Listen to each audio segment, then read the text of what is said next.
ಈಗ ಪೋಸ್ಟರ್ ಅಭಿಯಾನ ಸಿಕ್ಕಾಪಟ್ಟೆ ಆಗ್ತಾ ಇದೆ. ಕಾಂಗ್ರೆಸ್ ಹಾಕಿ ಕೊಟ್ಟಿದ್ದಲ್ವಾ ಬೆಂಗಳೂರಲ್ಲೆಲ್ಲ ಪೋಸ್ಟರ್ಗಳನ್ನು ಅಂಟಿಸುವಂಥ ಸಂದರ್ಭ ಏನಿತ್ತು ಬಿಜೆಪಿ ಅಧಿಕಾರದಲ್ಲಿದ್ದಾಗ. ಈಗ ಪೋಸ್ಟರ್ ಸಮರ ಶುರುವಾಗಿದೆ ಕಲಬುರಗಿಯಲ್ಲಿ. ಯಾರು ಭಾರತವನ್ನ ಪ್ರೀತಿಸುತ್ತಾರೋ ಅವರು RSS ಅನ್ನ ಪ್ರೀತಿಸುತ್ತಾರೆ.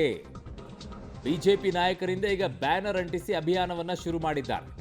ಬ್ಯಾನರ್ ಮೂಲಕ ಸಚಿವ ಪ್ರಿಯಾಂಕ ಖರ್ಗೆಗೆ ಬಿಜೆಪಿ ಕೌಂಟರ್ ಕೊಟ್ಟಿದೆ. ಕಲಬುರಗಿಯಲ್ಲಿ ನೋಡಿ, ಅಲ್ಲಿ ಯಾರು ಭಾರತವನ್ನು ಪ್ರೀತಿಸುತ್ತಾರೋ ಅವರು RSS ಅನ್ನು ಕೂಡ ಪ್ರೀತಿಸುತ್ತಾರೆ ಅನ್ನುವಂಥದ್ದನ್ನು ಪೋಸ್ಟರನ್ನು ಅಂಟಿಸಿ ಘೋಷಣೆಗಳನ್ನು ಕೂಗಿ ಪ್ರಿಯಾಂಕ ಖರ್ಗೆ ವಿರುದ್ಧ ಆಕ್ರೋಶವನ್ನು ವ್ಯಕ್ತಪಡಿಸಿದ್ದಾರೆ.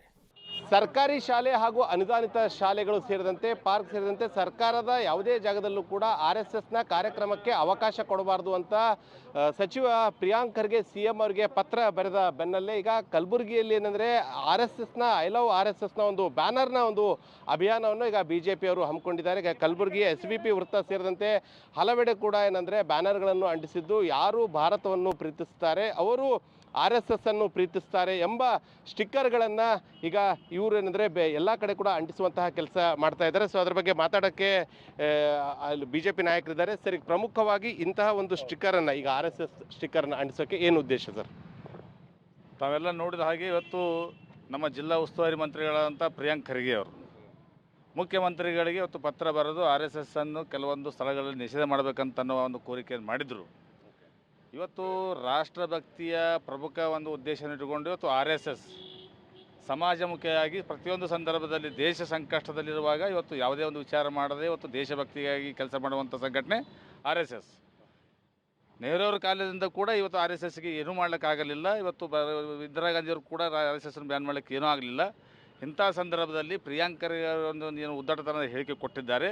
ಅದಕ್ಕಾಗಿ ಇವತ್ತು ಎಲ್ಲ ನಮ್ಮ ಯುವಕರು ಇದ್ದ ಕಲಬುರಗಿ ನಗರದಲ್ಲಿ ಅದು ಕೌಂಟರ್ ಅಂತ ಅನ್ಕೊಳ್ಳಿ, ಅದು ಕೌಂಟರ್ ಅಂತ ಅಂದ್ಕೊಂಡೇ ಇವತ್ತು ನಾವು ಯಾರು ದೇಶವನ್ನು ಪ್ರೀತಿಸ್ತಾರೋ ಅವರು RSS ಅನ್ನು ಪ್ರೀತಿಸ್ತಾರನ್ನುವ ಒಂದು ಘೋಷವಾಕ್ಯದಡಿ ನಮ್ಮೆಲ್ಲ ಯುವಕರು ಸೇರಿಕೊಂಡು ಇವತ್ತು ಈ ಒಂದು ಭಿತ್ತಿಪತ್ರ ಅಂಟಿಸುವಂಥ ಕೆಲಸ ಇವತ್ತು ನಡೀತಾ ಇದೆ.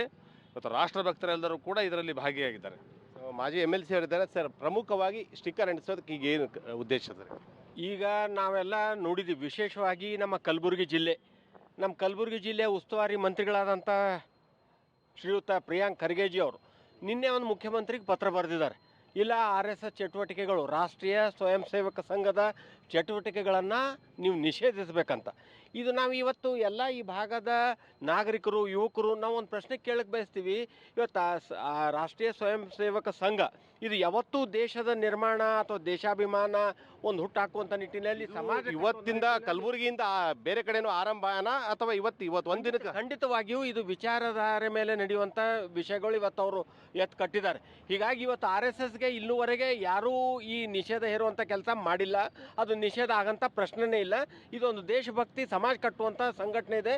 ಈ ಸಂಘಟನೆಯಲ್ಲಿ ನಾವೆಲ್ಲ ಕಾರ್ಯಕರ್ತರಿದ್ದೀವಿ. ಇದು ಖಂಡಿತವಾಗಿಯೂ ಮುಂದುವರ್ತೀವಿ. ಸೊ ಇದು ಏನಂದರೆ BJP ನಾಯಕರ ಒಂದು ಸ್ಪಷ್ಟವಾದಂಥ ಮಾತಾಗಿತ್ತು. ಏನಂದರೆ ಸಚಿವ ಪ್ರಿಯಾಂಕ್ ಖರ್ಗೆ ಅವರು CM ಅವರಿಗೆ ಪತ್ರ ಬರೆದಿದ್ದಾರೆ. ಆದರೆ ಇದು RSS ಸಂಸ್ಥೆ ದೇಶ ಕಟ್ಟುವಂಥ ಸಂಸ್ಥೆ ಆಗಿದೆ. ಹೀಗಾಗಿ ಈ ಒಂದು ಸ್ಟಿಕ್ಕರ್ ಅಂಟಿಸುವ ಮೂಲಕ ಸಚಿವ ಪ್ರಿಯಾಂಕ್ ಖರ್ಗೆ ಅವರಿಗೆ ನಾವು ಕೌಂಟರ್ ಕೊಡ್ತಿರೋದಾಗಿ BJP ನಾಯಕರು ಹೇಳ್ತಾ ಇದ್ದಾರೆ. ಕ್ಯಾಮ್ರಾ ಪರ್ಸನ್ ಮನೀಶೊಂದಿಗೆ ಪ್ರವೀಣ್ ರೆಡ್ಡಿ, ಪಬ್ಲಿಕ್ TV, ಕಲಬುರಗಿ. ಜನ ಹೇಗೆ ಕೇಳ್ತಾ ಇದ್ದಾರೆ ಅಂತಂದರೆ, ಓಕೆ, ನೀವು RSS ಅನ್ನ ಅವರ ಕಾರ್ಯಕ್ರಮಗಳನ್ನು ಯಾವುದೇ ರೀತಿಯಾಗಿ ಸರ್ಕಾರಿ ಜಾಗಗಳಲ್ಲಿ ಮಾಡಬಾರ್ದು ಅಂತ ನಿಷೇಧ ಇರ್ತಾ ಇದ್ದೀರಾ, ಕರೆಕ್ಟು. ಆದರೆ ಇದೇ ಸರ್ಕಾರಿ ಜಾಗಗಳಲ್ಲೆಲ್ಲ ನಮಾಜ್ ಮಾಡೋಕ್ಕೆ ಅವುಗಳನ್ನೆಲ್ಲ ಮಾಡ್ತಾರಲ್ಲ, ಅವುಗಳಿಗಿಲ್ವಾ? ಪ್ರತಿದಿನವೂ ಕೂಡ ಅಲ್ಲ ಒಬ್ಬನೇ ಅಲ್ಲ ಬಿಟ್ಟರೆ ಇನ್ಯಾರೂ ಇಲ್ಲ ಅಂತೇಳಿ ಘೋಷಣೆಗಳನ್ನು ಕೂಗ್ತಾರಲ್ವ ಮೈಕಲ್ಲಿ, ಅಲ್ಲಿ ಯಾವುದು ಕೂಡ ಬ್ರೇಕ್ ಹಾಕಲ್ವಾ? ಅದು ಇನ್ನೊಬ್ಬರ ಭಾವನೆಗಳಿಗೆ ಧಕ್ಕೆ ಆಗಲ್ವಾ ಅನ್ನೋ ಪ್ರಶ್ನೆ ಇದೆ. ಆದರೆ ಅದಕ್ಕಿಂತಲೂ ಮುಖ್ಯವಾಗಿ ವಿಧಾನಸೌಧದಲ್ಲಿ ಪಾಕಿಸ್ತಾನದ ಘೋಷಣೆ ಕೂಗಿರೋ ಕೇಸ್ ಏನಾಯಿತು ಅನ್ನೋದನ್ನು ಮಂತ್ರಿಗಳು ಹೇಳಬೇಕು.